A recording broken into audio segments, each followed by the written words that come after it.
ఆరోగ్య రంగం గత ప్రభుత్వ పాలనలో ఆరోగ్య రంగం పూర్తిగా నిర్లక్ష్యానికి గురైన విషయాన్ని మనం చూసాం అధ్యక్ష. సకాలంలో చెల్లింపులను చేయకపోవడంతో మందుల కొరత, సౌకర్యాల కొరత, సేవల కొరతకు కారణమైంది అధ్యక్ష. వైద్య రంగంలో దాదాపు 6,400 కోట్ల రూపాయల బకాయిలను వారసత్వంగా ఇచ్చారు అధ్యక్ష.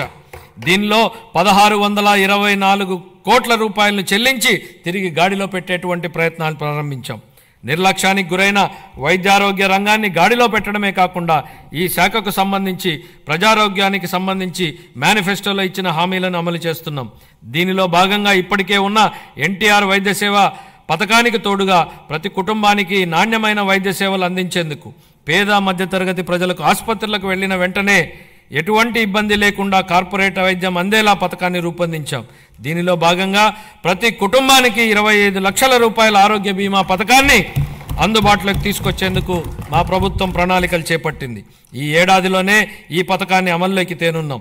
దీంతో పాటు ఆసుపత్రుల్లో మందుల సరఫరా, మెరుగైన వైద్య సేవలు, పారిశుద్ధ్యం వంటివి ఇప్పటికే చేపడుతున్నాం అధ్యక్ష.